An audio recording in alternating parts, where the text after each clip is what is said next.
우리 이 말씀으로 함께 하나님의 말씀 계속 보도록 하겠습니다. 예수님께서는 우리가 여태까지 봤던 것처럼 제자들과 항상 함께 다니셨습니다. 제자들과 함께 다니시면서 예수님은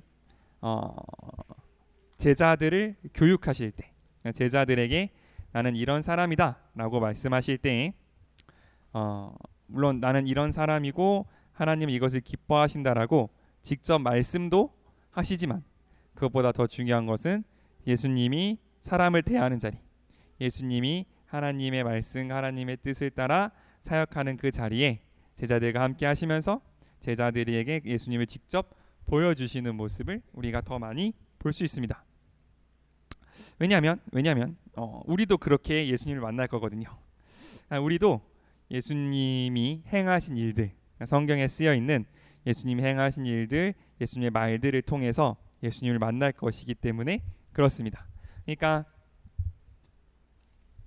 나중에 조금 더 자세히 다룰 기회가 있겠지만, 예수님께서는 하나님의 뜻을 우리에게 주실 때, 하나님의 뜻을 우리에게 전달해 주실 때 말씀이신, 그러니까 하나님의 말씀이신, 말씀이 사람으로 오신 예수님이라고 하거든요. 우리가 흔히 말씀이 사람이 됐다가 무슨 뜻일까요? 예를 들어 성경에 너희는 서로 사랑하라 라는 말씀이 있습니다. 그 말씀이 사람이 됐다라는 건 뭐냐면, 그 말씀이 그 사람이 살고 있는 그 상황 가운데 들어갔을 때 어떻게 나타날 거냐, 어떻게 반응할 거냐를 보고 그 말씀이 살아있다라고 말하는 겁니다. 그러므로 예수님께서 말씀이라는 건 뭐냐면, 하나님의 말씀이 그 상황과 그곳 가운데 들어갔을 때 어떤 반응을 하실 것이고, 어떻게 그들을 판단하시고 어떻게 그들 가운데 다가가실 건지를 예수님이 직접 보여주셨다라는 걸 볼 수 있죠. 그래서 우리는 예수님의 모습을 항상 볼 때, 예수님이 우리에게 하신 놀라우신 일을 볼 때, 예수님이 정말 신기한 일을 하셨다라는 것도 물론 중요한 일이지만, 그 신기한 일을 하시는 그 상황 가운데에서 예수님은 어떤 하나님의 마음을, 어떤 하나님의 말씀을 우리에게 나타내고 계실까를 보는 게 조금 더 중요하다고 볼 수 있습니다. 오늘 여기도 마찬가지죠. 예수님이라는 말씀이, 예수님이라는 하나님의 뜻이, 하나님의 마음이 바리새파 사람들과 식사하는 자리에 갔을 때, 그리고 그 자리에서 한 죄 많은 여인을 만났을 때 어떻게 반응하는지를 보면, 우리가 예수님과 같은 상황에 들어갔을 때, 예수님과 같은 사람을, 예수님이 만났던 사람들을 만났을 때 우리가 어떻게 반응해야 하는지, 우리가 어떤 하나님의 마음을 품고 그들을 만나야 하는지를 우리에게 가르쳐 주신다라고 생각됩니다. 그래서 말씀으로 조금 더 들어가 보겠습니다. 36절에 보면 바리새파 사람이 함께 식사하자고 예수님을 초대했습니다. 아마 뒤에 내용을 유추해 볼 때 이름이 시몬이었던 것 같아요. 이 사람이, 바리새파 사람이 식사하자고 예수님을 초대했는데, 또 뒤에 내용으로 미루어 짐작해 볼 때 이 사람은 예수님을 초대해 놓고는 발 씻을 물도 주지 않고, 입 맞추지도 않고, 머리에 기름을 발라주지도 않았던 것으로 생각됩니다. 그러니까 이제 그러니까 발 씻을 물을 짓는다는 건 뭐냐면 이런 거죠. 그러니까 우리가 요르단을 가봤지만, 요르단은 항상 바닥이 뭐가 많아요? 모래가 많죠. 그리고 그 당시 사람들이 이런 신발을 신고 다녔을까요? 아니겠죠, 그죠? 아마 샌들, 뭐 우리나라처럼 집신 비슷한 것을 신고 다녔을 거란 말이죠. 그렇게 사방이 뻥뻥 뚫린 신을 신고 모래 바닥을 걸으면 발바닥이 어떻게 됩니까? 엄청 더러워지고 모래가 묻죠. 그런 사람이 집으로 들어갈 때 가장 기본적으로 하는 게 발을 씻는 거였어요. 그러니까 우리가 흔히 밖에서 놀다 왔을 때 엄마가 가장 먼저 뭐 하라 그래요? 손 씻으라 그러죠. 그것과 똑같은 겁니다. 손 씻을, 근데 지금이야 이제 물 틀면, 그러니까 수도꼭지 틀면 물이 나오지만, 이때 당시에는 물을 따로 준비해 줬어야 될 거잖아요. 그러니까 발 씻을 물을 준비해 뒀다라는 건 다른 사람을 초대했을 때 너무 당연하게 준비해 두는 어떤, 이건 뭐 예의도 아니고 그러니까 너무 당연하게 준비해 두는 것이에요. 근데 이제 그것도 없었다는 거고, 입맞춤이라는 건 여러분 아마 뭐 여행 프로그램 같은 거 봤을 거예요. 이렇게 입술끼리 뽀뽀하는 거 말고 서로 볼을 맞대면서 이제 번갈아 가면서 인사하는 그런 거 못 봤습니까? 네네 맞아요. 그러니까 이렇게 서로 볼을 맞대면서 입으로 쪽쪽 소리를 내는 그런 인사법이 중동에서 있었습니다. 그 입맞춤은 그걸 얘기하는 겁니다. 그러니까 이 시몬이라는 바리새인은 예수님이라는 사람을 초대해 놓고 가장 기본적인 예의, 발 씻을 물, 그러니까 우리로 치면 저기 손 씻고 오세요, 이것도 안 한 거고, 그래서 가장 기본적인 인사도 하지 않았다라는 걸 볼 수 있습니다. 그러니까 추측컨대 이 바리새파 사람 시몬은 예수님을 초대할 때 그 마음이 약간 이랬던 것 같아요. 뭔가 신기한 일을 한다는 사람인데, 뭔가 요즘 아주 유명해지고 아주 많은 어떤 사람들을 몰고 다니는 사람인데 어떤 사람인지 좀 보자, 이런 마음으로 식사 자리에 초대한 거라고 생각이 듭니다.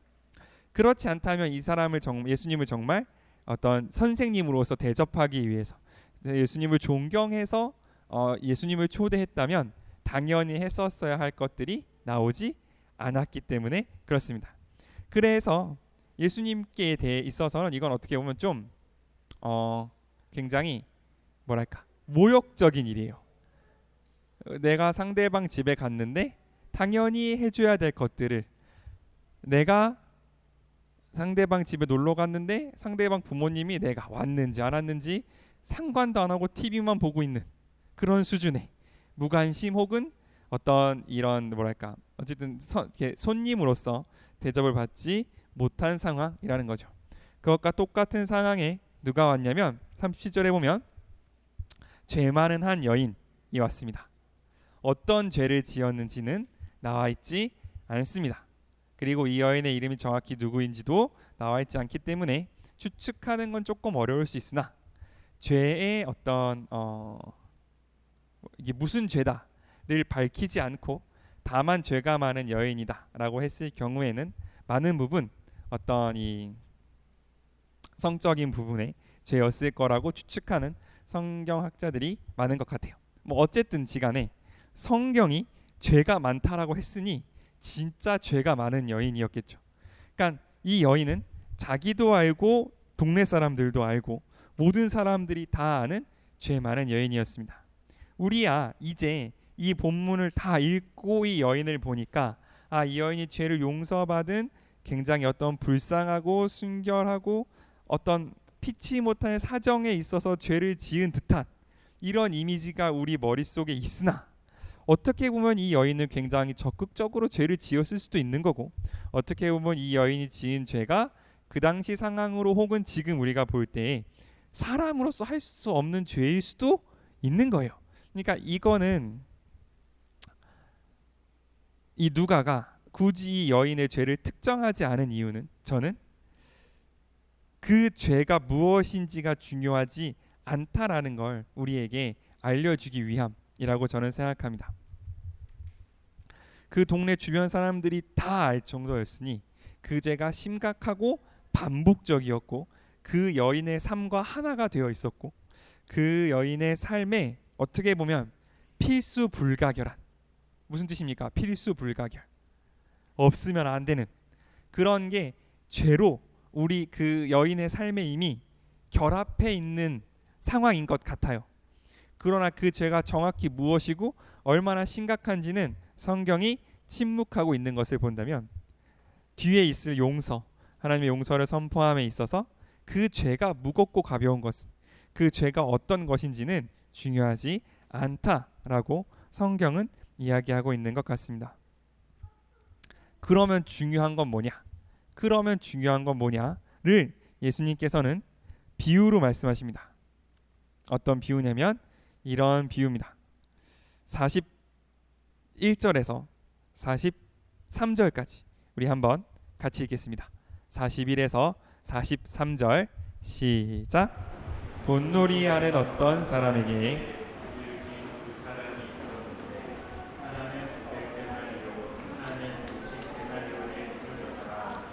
둘 다 빚을 갚을 돈이 없으므로 돈놀이하는 사람은 그들의 빚을 모두 면제해 주었다.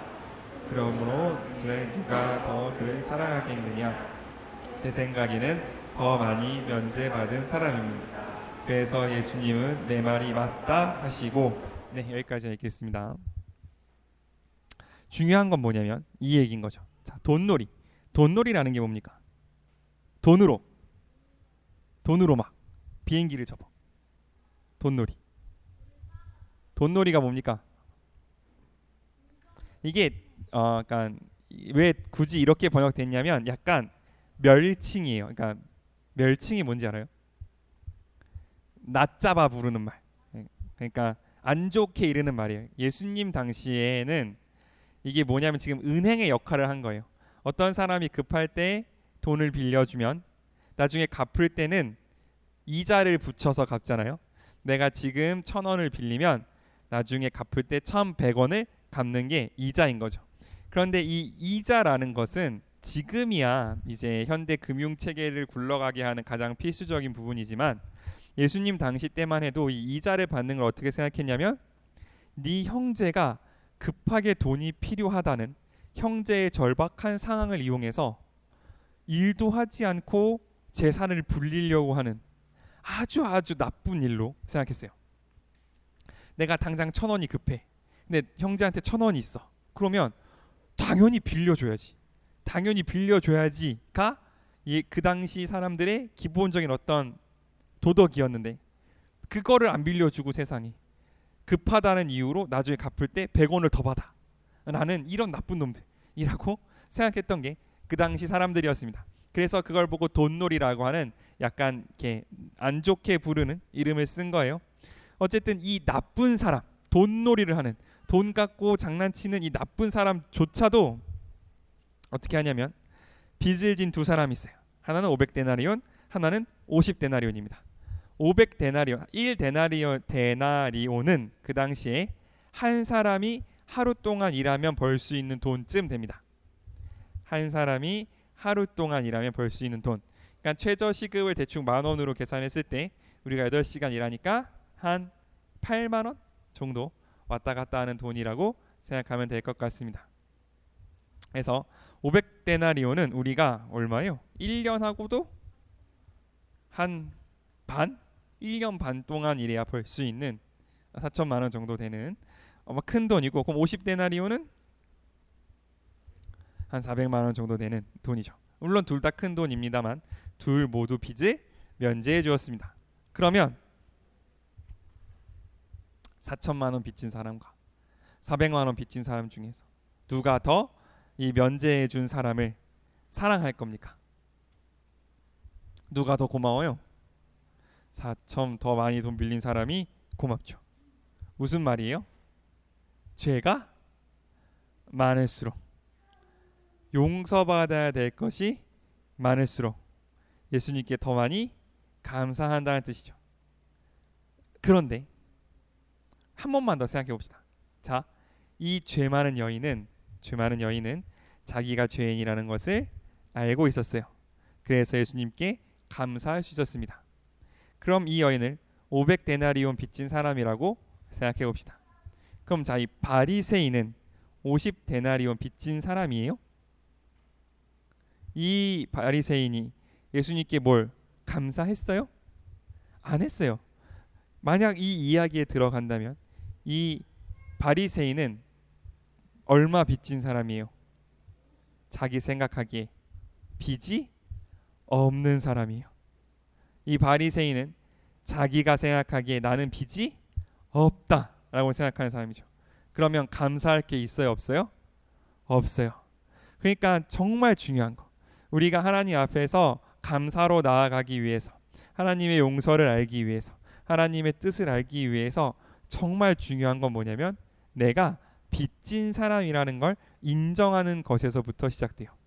내가 빚이 있어, 내가 죄가 있어, 내가 하나님 앞에서 부족한 사람이야 라는 걸 인정할 때, 그때부터 하나님과, 그때부터 예수님과 올바른 관계가 정립되기 시작하는 거예요. 만약 나는 죄가 없는 사람이야, 나는 그냥 깨끗한 사람이야. 나는 그냥 아무런 하나님께 빚진 것도 받을 것도 없는 사람인데 그냥 그분이 좋은 말씀을 하시니까, 그냥 그분이 좋은 사람 같으니까 가까이 해볼까?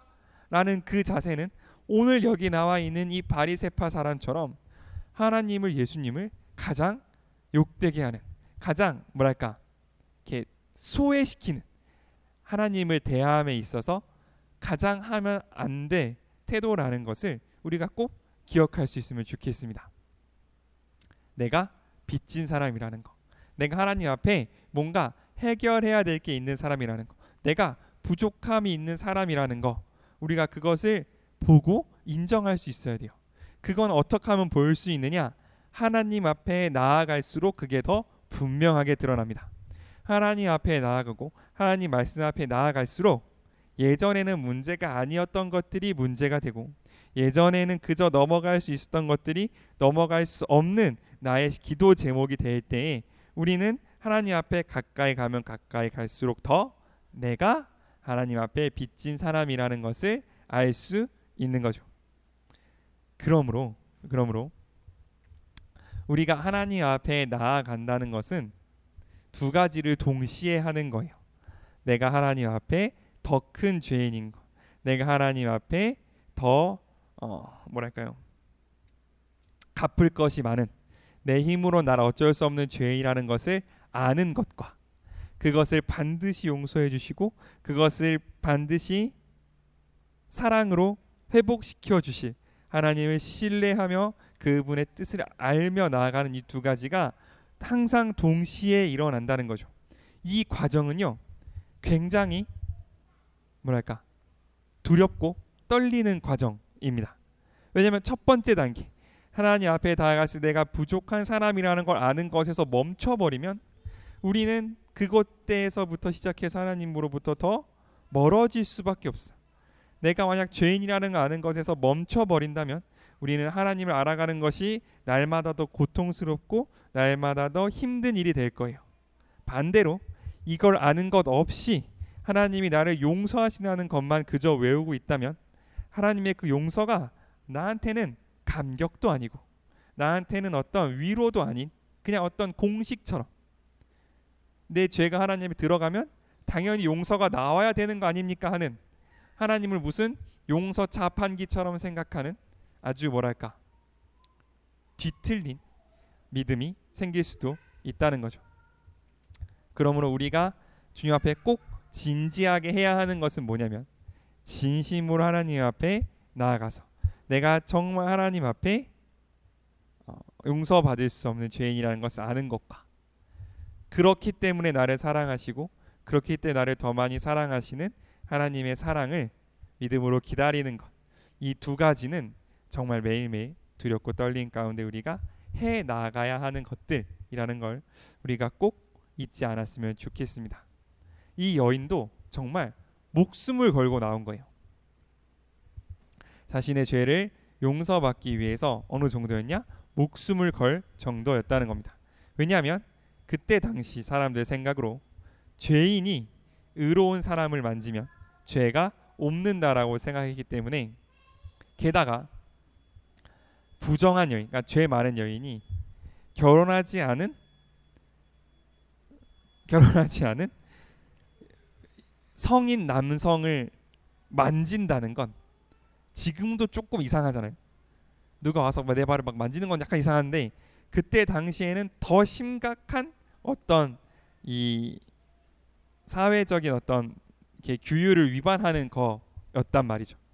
그럼에도 불구하고 이 여인이 와서 예수님을 만지고 예수님께 눈물을 쏟지 않으면 안 될 정도로 자신의 죄를 알았다는 것, 그게 이 여인을 구원하는 시작이라는 사실을 우리가 꼭 잊지 않았으면 좋겠습니다. 어느 정도였냐면 향유를 붓고 눈물로 발을 닦을 정도로, 눈물과 머리카락으로 그분의 발을 닦을 정도로 그 여인은 예수님 앞에서 울며 회개했다는 사실을 꼭 기억할 수 있으면 좋겠어요. 물론 이런 일은 매일 일어나지 않습니다. 어떤 이런 회개, 이런 하나님과의 깊은 만남은 우리가 항상 일어나지 않아요. 그러나 예수님께서 분명히 말씀하십니다. 50절에 예수님은 그 여자에게 내 믿음이 너를 구원하였다. 평안히 가거라 하고 말씀하셨어요. 이 여인의 삶이 이후로부터 달라졌을 거예요. 하지만 성경은 그걸 말하고 있지 않습니다. 하나 짐작할 수 있는 건 이 여인을 붙들고 있던 죄를 한 번에 떨치는 건 어려웠을 수도 있을 것 같아요. 그러나 예수님께서는 야, 너 1년 뒤에 다시 와서 검사 맡으라 라고 하지 않으셨다는 거예요. 네가 죄를 떠나면 구원을 얻겠다라고 조건을 붙이지도 않으셨다는 거예요. 왜냐하면 이제부터 그거는 누가 이끄실 거냐면 예수님이 이끄실 거거든요. 예수님께 이 여인이 와서 무릎을 꿇고 향유를 붓고, 그 당시 여성에게 향유라 함은 결혼할 때 한번 쓸 수 있는 가장 귀한 어떤 것이었어요. 그것을 깨트려 예수님께 붓는 이것으로 말미암아 예수님은 뭐를 결심하신 거냐면 이렇게 내 믿음이 너를 구원하였다, 평안히 가거라 하고 이 여인과 죄와의 싸움을 종결시키실 수 있는 이유는 뭐냐면 바로 이 만남을 통해서 이제부터는 하나님이 이 여인의 앞을, 이 여인의 죄와의 싸움을 대신 지시고 그 죄를 담당하기로 결정하셨기 때문에 예수님이 이렇게 강력하게, 이렇게 분명하게 말씀할 수 있으셨다고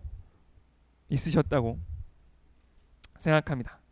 그러므로 우리가 죄를 대할 때의 모습은 내가 그 죄와 끝까지 싸워 이기는 그런 모습, 그게 물론 멋있어 보이고 그게 어떤 우리가 생각하는 믿음의 사람의 모습처럼 보이지만 그보다 하나 앞서 중요한 것은 정말 하나님 앞에 무릎 꿇고 내 뒤에 있을, 앞으로에 있을 죄와의 싸움까지 하나님 앞에 올려드리며 그것을 책임져 달라고 하나님 앞에 엎드릴 수 있는 바로 그것, 그게 우리에게 주시는 믿음의 모습이라는 사실을 우리가 꼭 기억할 수 있으면 좋겠습니다.